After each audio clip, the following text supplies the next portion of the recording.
మీ దేశంలో సరే పసిపిల్లలను పొట్టన పెట్టుకున్న ఆ దగ్గు మందును ఇతర దేశాల్లోనూ అమ్ముకున్నారా అని ప్రపంచ ఆరోగ్య సంస్థ మనల్ని నిలదీస్తోంది. అవునని మనం కనుక అంటే భారతదేశం నుంచి వచ్చిన సదరు విషపూరిత దగ్గుమందుతో మీ పిల్లల ప్రాణాలను ప్రమాదంలో పడవేయకండి అంటూ ప్రపంచ దేశాలన్నింటిలోనూ అది టముకు వేయిస్తుంది. ప్రపంచ ఆరోగ్య సంస్థకు మన మీద ప్రత్యేకమైన పగలు వగలు ఏమీ లేవు. కానీ మన దగ్గుమందుకు విదేశాల్లో సైతం పసి ప్రాణాలను పెద్ద సంఖ్యలో చిదిమేసిన ఘనమైన గతం ఉన్నది కనుక మరో కొత్త విషయంలో ఆరోగ్య సంస్థ ఇలా ఉలిక్కిపడటం తప్పేమీ కాదు. ఈ కాలకూట విషానికి రోజూ ఒక్కొక్కరుగా ప్రాణాలు వదిలేస్తూనే ఉన్నారు.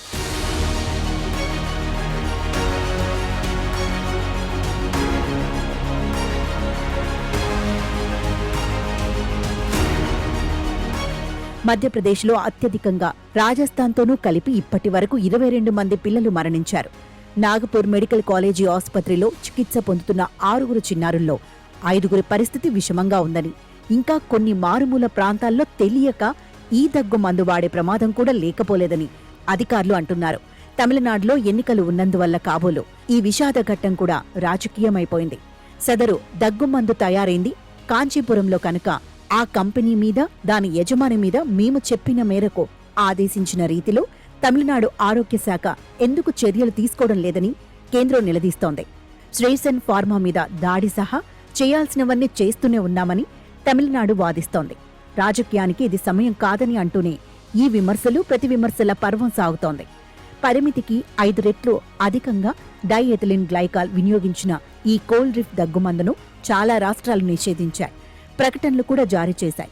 దీనిని ముందు జాగ్రత్త అనుకోవాలో, చేతులు కాలేక ఆకులు పట్టుకోవడమేనని బాధపడాలో తెలియదు. అంతమంది పిల్లలు కన్నుమూస్తే కాని తమిళనాడు ప్రభుత్వం మేలుకోకపోవడం ఆశ్చర్యం కలిగిస్తుంది. మధ్యప్రదేశ్ ప్రభుత్వం నుంచి ఫిర్యాదు అందుతున్న తమిళనాడు అధికారులు సదరు ఫార్మా కంపెనీలో కాలోని అక్కడి వాతావరణం చూసి నిర్ఘాంతపోయారని మీడియా అంటోంది.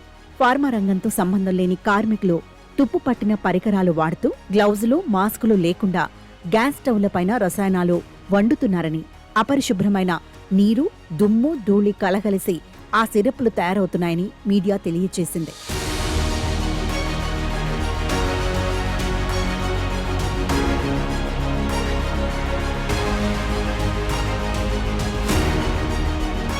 ఈ మందులో వినియోగించాల్సిన రసాయనాలను పెయింట్ పరిశ్రమ డీలర్ల నుంచి కొనుగోలు చేస్తున్నారని, వాటిని ఖచ్చితంగా తూచకుండా, పరీక్షించకుండా కలిపి వేస్తున్నారని అధికారులు గ్రహించారు. చట్టం ప్రకారం ఈ సంస్థ 40 అతి కీలకమైన 300కు పైగా అతి ముఖ్యమైన ఉల్లంఘనలకు పాల్పడిందని తమిళనాడు అధికారులకు అప్పుడుగాని తెలియరాలేదట.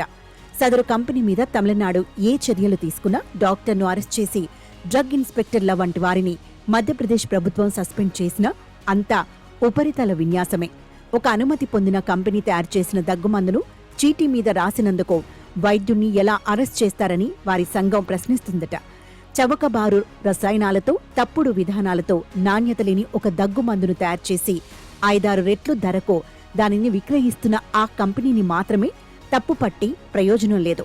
దాని లాభాల్లో వాటాలు పొందుతున్న వైద్యులు, అధికారులు కూడా పాపంలో భాగస్వాములే. రసాయనాల కొనుగోలు, తయారీ, పంపిణీ ఇత్యాది ప్రతి దశ మన వ్యవస్థ వైఫల్యానికి నిదర్శనం.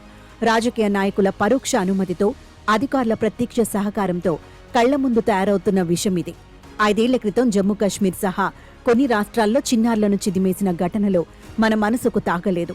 మరో 2 ఏళ్లకు గాంబియాలోనూ, ఆ తర్వాత ఏడాది ఉజ్బెకిస్తాన్లోనూ మన దగ్గుమందు పెద్ద సంఖ్యలో పసి ప్రాణాలతో పాటు అంతర్జాతీయంగా భారత్ పరువు కూడా తీసింది. ఫార్మా కంపెనీలు, ఫ్యాక్టరీల మీద నిఘా పర్యవేక్షణ మరింత పెరగాలి. పాలకులకు, అధికారులకు చిత్తశుద్ధి లేనంతకాలం ఇటువంటివి జరుగుతూనే ఉంటాయి.